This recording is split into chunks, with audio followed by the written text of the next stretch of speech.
మా super hero universe లో ఏం జరుగుతుంది అని కొంతమంది ఇన్స్టాగ్రామ్ లో మెసేజ్ చేశారు. సో అందుకోసమే మన Panchatantra super hero story telling universe లో కీ పాయింట్స్ గురించి అండ్ అలాగే కొన్ని సీక్రెట్ క్యారెక్టర్స్ గురించి ఈ వీడియోలో ఎక్స్ప్లెయిన్ చేయబోతున్నాను. కొత్త వాళ్ళకి కూడా ఈ వీడియో అర్థం కావాలి కాబట్టి మన ఛానల్లో ఉన్న PSSU వీడియోస్ గురించి కూడా మాట్లాడుకుందాం. అఫ్ కోర్స్ ఇంత కాంప్లెక్స్ యూనివర్స్ ని బిల్డ్ చేసిన శివదత్తు బ్రోకి రియల్లీ హ్యాట్స్ ఆఫ్. అండ్ అందులో నేను క్రియేట్ చేసిన ఒక క్యారెక్టర్ ఉండడం నాకు చాలా సంతోషంగా ఉంది. ఆ వీడియోకి రీసెంట్ గా 17K వ్యూస్ క్రాస్ అయ్యాయి. సో ఎవరైనా చూడాలనుకుంటే లింక్ డిస్క్రిప్షన్ లో ఉంది. ఈ వీడియో అయ్యాక వెళ్ళి చూసేయండి. ఎడిటింగ్ వైజ్ గా ఎలాంటి ప్రాబ్లమ్స్ ఉన్నా దయచేసి నన్ను క్షమించేయండి. ఎందుకంటే ఛానల్లో అన్ని వీడియోస్ ఎడిట్ చేసేది నేనే, మై సెల్ఫ్ మౌలిరాజ్. ఇంకా ఈ వీడియోని స్టార్ట్ చేసేద్దాం.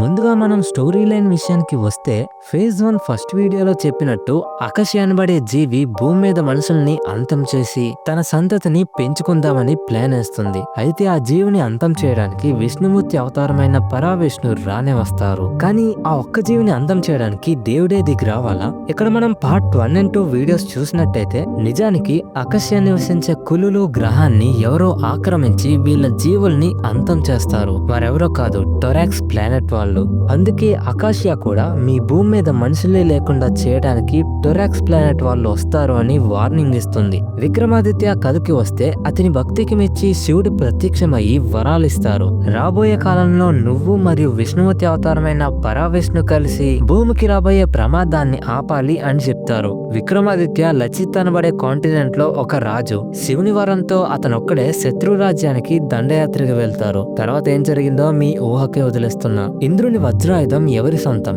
అనిత అనే అమ్మాయికి ఇంద్రుడి అతని వజ్రాయుధాన్ని ఇస్తారు. ఈ వజ్రాయుధం దదీచి ఋషివర్యుల వారి వెన్నెముకతో తయారయ్యింది. దైవిక శక్తి వల్ల ఆ ఆయుధం ఎంతో శక్తివంతంగా మారింది. మన కథలో దదీచి ఋషివారు ఆ ఆయుధాన్ని కలియుగంలో అతని వంశపు వారికి అందించమని ఇంద్రుల వారికి కోరుకుంటారు. ఇంద్రుల వారు కూడా దానికి ఒప్పుకొని ఆ ఆయుధాన్ని అనితకి ఇచ్చి దాన్ని ఎలా వాడాలో కూడా కొన్ని నెలలు శిక్షణ ఇస్తారు. అసలు ఇదంతా ఎందుకు జరుగుతుంది? ఎందుకంటే నేను ఇందాక చెప్పిన టొరాక్స్ ప్లానెట్ వాళ్ళు వచ్చి భూమి మీద ఉన్న నేచర్ ని ఎత్తుకుపోదాం అనుకుంటారు. దానితో పాటు భూమాత యొక్క డివైన్ ఎనర్జీని వారు అపహరించి ప్రపంచాన్ని నియంత్రించాలనుకుంటున్నారు. ఇక్కడ వారు అంటే టొరాక్స్ ప్లానెట్ యొక్క మగ మహారాజు లార్డ్ నెమోఫిలిస్ట్. అతను జెరీనా అనే జనరల్ ని భూమి మీదకి పంపుతారు. తర్వాత అనిత అలియాస్ వజ్రాకి మరియు జెరీనాకి భీకరమైన యుద్ధాన్ని ఈ వీడియోలో మనం చూడొచ్చు. పరశురాముడు అస్త్ర విద్యలు నేర్పిస్తే ఈ కథలో జటాహర అనబడే ద్వాపర యుగానికి చెందిన బ్రాహ్మణుడు అస్త్ర విద్యలో నైపుణ్యాన్ని సాధించడం కోసం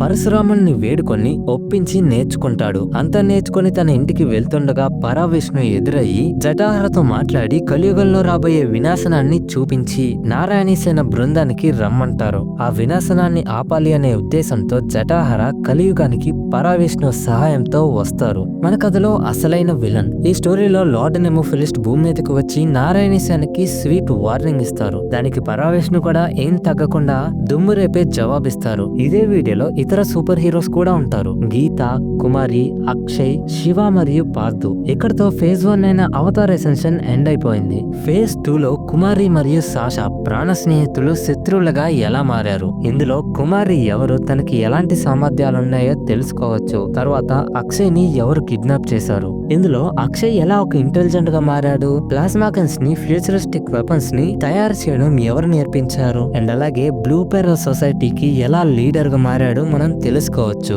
ఆ తర్వాత Shiva AKA iron dynamite, Bruce Lee inspired character. ఈ వీడియోలో శివ మరియు గీతాల బ్యాక్గ్రౌండ్ స్టోరీస్, నారాయణీ సేనలో జరుగుతున్న కెమిస్ట్రీస్, అతి ముఖ్యంగా ఐరన్ డైనమైట్ కి హైపర్ ఫిలిస్టిన్ వాడి 3000 మంది సైన్యానికి మధ్య యుద్ధం, అందులో ఎవరు గెలిచారు అన్నది తెలుసుకోవచ్చు. దాని తర్వాత కుమారి మరియు సాషాకి మధ్య ఒక మినీ యుద్ధం. ఇందులో కుమారికి అక్కైన అంజలిని సాషా టార్చర్ చేయించి ఆ వీడియోని సెరిస్ట్రో వెబ్ లో అప్లోడ్ చేసి పైశాచిక ఆనందం పొందిందని కుమారికి తెలుస్తుంది. ప్రత్యేకంగా ఈ వీడియోలో కుమారికి అనితకి మధ్య స్నేహాన్ని, పరావిష్ణుకి కుమారికి మధ్య చనువుని మరియు కుమారికి సాషాకి మధ్య శత్రుత్వాన్ని మనం ఈజీగా అర్థం చేసుకోవచ్చు. ఒక పక్కేమో గోల్డెన్ లోటస్ అకాడమీలో ఎన్నడూ ఎవరూ గెలవలేని హాంజో మాసుమునే ఖడ్గాన్ని సాధించిన కుమారి. మరోపక్క అదే గోల్డెన్ లోటస్ అకాడమీలో టాప్ 10 లో నిలిచి గెలవలేకపోయాను అనే కోపంతో సాషా. నెక్స్ట్ వచ్చేసి Nibril, the broken hero. Red codex society మరియు బ్లడ్ స్కల్ సొసైటీ వాళ్ళు తయారు చేసిన ఒక రూత్లెస్ విలన్. నిబ్రిల్ కి ఏకంగా ఒక సొసైటీయే ఉంది, అదే మార్నింగ్ స్టార్ సొసైటీ. దానికి వాడే లీడర్. ఈ వీడియోలో నిబ్రిల్ ఎందుకంత రూత్లెస్ విలన్ గా మారాడో అండ్ లార్డ్ నెమోఫిలిస్ట్ తో ఎందుకు చేతులు కలిపాడో అన్నది తెలుసుకోవచ్చు. నెక్స్ట్ ఏమో మన యూనివర్స్ యొక్క సాలెపురుగు. ఒక కారణాంశం కోసం బ్రహ్మరీదేవి సాలెపురుగు యొక్క శక్తుల్ని పార్థుపాలన్కి వచ్చేలా చేస్తారు. ఆ శక్తి వచ్చిన తర్వాత అతనికి ఎదురైన మొట్టమొదటి దాడిని ఎలా ఎదుర్కొన్నాడు అన్నదే స్టోరీ. దాని తర్వాత ధర్మానికి అధర్మానికి మధ్య రణరంగం. ఇందులో టొరాక్స్ డిఫెండర్స్ నారాయణి సేనతో చేసిన భయంకరమైన యుద్ధం గురించి ఉంటుంది. ఇందాక శివుడు విక్రమాదిత్యతో చెప్పినట్టు పరావిష్ణు మరియు విక్రమాదిత్య కలిసి ఈ యుద్ధానికి కారణమైన కెప్టెన్ ఫ్రెజోతో పోరాటం చేస్తారు. నెక్స్ట్ వచ్చేసి షీరా, ఇజ్రాయెల్ నుంచి సరికొత్త సూపర్ హీరో. 2008 ముంబైలో జరిగిన ఒక టెర్రరిస్ట్ అటాక్ వల్ల తనకు జరిగిన నష్టం ఇంకెవరికి జరగకూడదని ఫార్మర్ మొసాద్ ఏజెంట్ అయిన వాళ్ళ నాన్న దగ్గర ఎంతో కష్టమైన ట్రైనింగ్ తీసుకొని అండ్ అలాగే ట్రిమ్ సొసైటీలో ఫ్యూచరిస్టిక్ వెపన్స్ ని మరియు ట్రిక్ బుల్లెట్స్ ని ఎలా తయారు చేయాలో నేర్చుకుంది. కొన్ని రోజుల తర్వాత బ్లడ్ స్టార్ సొసైటీ వాళ్ళు ప్లాస్మా రైఫిల్స్ తో సివిలియన్స్ మీద దాడులు మొదలు పెడతారు. అలాంటి టైంలో షీరా రంగంలోకి దిగి ఎలా ఆ దుండగులతో పోరాటం చేసిందో ఈ వీడియోలో మనం తెలుసుకోవచ్చు. ఇంకా చివరిగా అనిత నిజ స్వరూపం ఫేజ్ 2 ఫైనల్ వీడియో. ఈ కథలో సెలినోఫిలిస్ట్ రోబోట్ ఆర్మీతో న్యూయార్క్ సిటీపై దండయాత్ర చేస్తాడు. దానిని మన నారాయణి సేన ఎలా ఎదుర్కొన్నది అన్నదే స్టోరీ. ఇందులో టార్మెంటర్ యొక్క లీడర్షిప్, నారాయణి సేన యొక్క టీం వర్క్ మరియు సెలినోఫిలిస్ట్ ఎంత పవర్ఫుల్ అనే విషయాల గురించి ఉంటాయి. ప్రత్యేకంగా అనిత అలియాస్ వజ్ర తన తోటి టీం మెంబర్స్ లోనే తన ఒక అమ్మాయి తినేం చేయలేదు అనుకునే వాళ్ళ నోర్లను మూయించేస్తుంది. నా మొహము తోలు అపియరెన్స్ చూసి hi how are you very nice so cute అని మాట్లాడే రకం అనుకోవద్దు, నరికి పారేస్తా.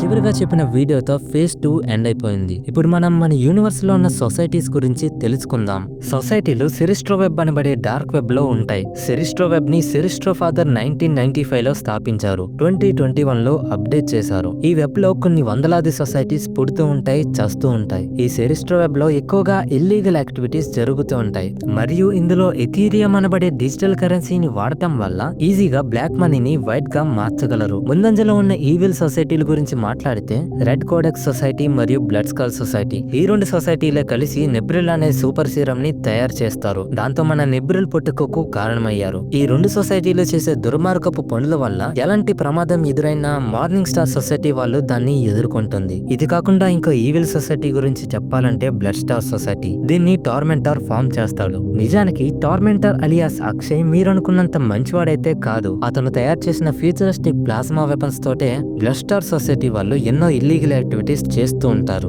సెరిస్ట్రో వెబ్ లో మరో evil society bio hazard society. దీని గురించి రాబోయే వీడియోస్ లో మాట్లాడుకుందాం. ఇలా కూర్చుంటే ఈవిల్ సొసైటీలన్నీ ఎక్కువైపోతున్నాయని, అధర్మం పెరిగిపోతుందనే ఉద్దేశంతో సెరిస్ట్రో ఫాదర్ బ్లూ పెరల్ సొసైటీని మరియు రెడ్ వింగ్ సొసైటీని స్టార్ట్ చేస్తారు. బ్లూ పెరల్ సొసైటీకి leader Akshay AKA tormentor. Blue pearl సొసైటీలో సెరిస్ట్రో ఫాదర్ డ్రావెన్ చేత కొంతమంది ఆర్ఫన్స్ కి ట్రైనింగ్ ఇచ్చి అన్బీటబుల్ సోల్జర్స్ గా తయారు చేస్తారు. వీరికి సూపర్ పవర్స్ కూడా ఉంటాయి. సెరిస్ట్రో ఫాదర్ ప్రత్యేకంగా తయారు చేయించిన సూపర్ సీరం వల్ల బ్లూ పెరల్ సొసైటీ అంతా చాలా స్ట్రాంగ్ గా ఉంటారు. ఆ సూపర్ సీరం బ్లూ పెరల్ లో ఉండే అందరికి ఇంజెక్ట్ చేస్తారు, కానీ అక్షయ్ కి మాత్రం చేయరు. ఎందుకంటే సెరిస్ట్రో ఫాదర్ వాడికి ఇవ్వకూడదని డిసైడ్ అవుతారు. బహుశా సెరిస్ట్రో ఫాదర్ టార్మెంటర్ లో ఉన్న ఈవిల్ ని సెన్స్ చేయగలిగారేమో. ఈవిల్ సొసైటీలైన blood star, morning star, red codex సొసైటీలను కూలగొట్టడం బ్లూ పెరల్ వాళ్ళ మెయిన్ ఎజెండా. ఎజెండా అంటే గుర్తొచ్చింది, వాళ్ళ దగ్గర హ్యాకర్స్ ఎజెండా అనే సొసైటీ కూడా ఉంది. వీళ్ళ మెయిన్ పని ఏంటంటే ఈవిల్ సొసైటీల డేటాలను, సిస్టంలను హ్యాక్ చేసి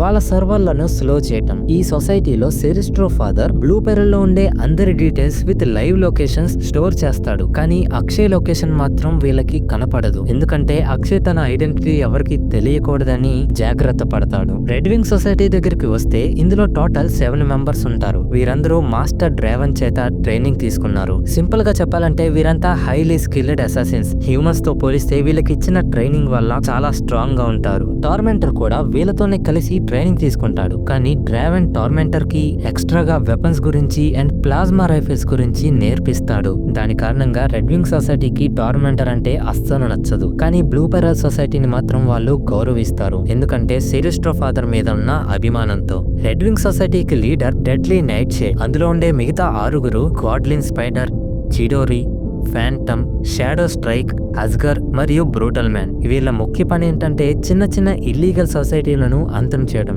సో దట్ ఈవిల్ సొసైటీలు పుట్టకుండా ఆపగలరు. ఇవి కాకుండా మన స్టోరీస్ లో మెన్షన్ చేసిన సొసైటీస్ డ్రీమ్ సొసైటీ మరియు ఐరన్ డైనమైట్ సొసైటీ. డ్రీమ్ సొసైటీలో వెపన్ టెక్నాలజీ గురించి, అడ్వాన్స్డ్ టెక్ వెపన్స్ గురించి ఎక్స్ప్లెయిన్ చేస్తారు. దానికి వారు కొంత ఎథీరియం ని చార్జ్ చేస్తారు. ఐరన్ డైనమైట్ సొసైటీలో మన ఐరన్ డైనమైట్ ఏకయ్య శివ తనకు వచ్చిన మార్షల్ ఆర్ట్స్ ని మరియు కాంబాట్ ఫైటింగ్ స్టైల్ ని నేర్పిస్తాడు. దీనికి కూడా కొంత ఎథీరియం ని చార్జ్ చేస్తారు. ఐరన్ డైనమైట్ కి మరియు బ్లూ పెరల్ సొసైటీకి మధ్య మంచి స్నేహబంధం ఉంటుంది. ఇప్పుడు నేను ఇద్దరు సీక్రెట్ క్యారెక్టర్స్ గురించి చెప్పబోతున్నాను. ఫస్ట్ వచ్చేసి సోలార్ మ్యాన్, కర్ణుడి కవచకుండలాల్ని దక్కించుకొని సూపర్ హీరో అయిన క్యారెక్టర్. నెక్స్ట్ ఏమో మిస్టర్ రావేజర్. ఇప్పటిదాకా మేము క్రియేట్ చేసిన క్యారెక్టర్స్ లో కల్లా ది స్ట్రాంగెస్ట్ క్యారెక్టర్, ఎందుకంటే వీడు లార్డ్ నెమోఫిలిస్ట్ పరవిష్ణువుల కన్నా సూపర్ పవర్ఫుల్. ఎడ్యుకేషన్ లో BSc in physics, BSc in mechanical engineering complete చేశాడు. ఇవి సరిపోవని ఎంఐటి యూనివర్స్ లో MSc in plasma physics, MSc in quantum mechanics, MTech in artificial intelligence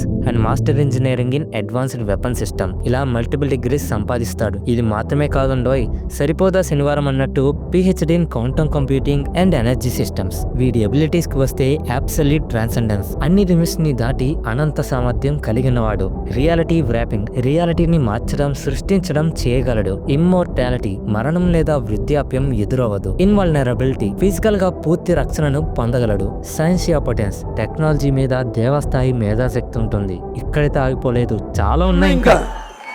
దాచాం కుప్పలు కుప్పలుగా. వీడి పూర్తి అబిలిటీస్ తెలుసుకోవాలంటే మా ఇన్స్టాగ్రామ్ ప్రొఫైల్ ని చెక్ చేయొచ్చు. వీడి గురించి ఇంకా చెప్పాలంటే రియాలిటీని తన చేతిలో ఆడించే మహాశక్తిమంతుడు. సమయం, స్థలం సర్వం అతని ఆజ్ఞకు లొంగుతుంది. పేరు మళ్ళీ చెప్తున్నా, గుర్తుపెట్టుకోండి, మిస్టర్ రావేజర్.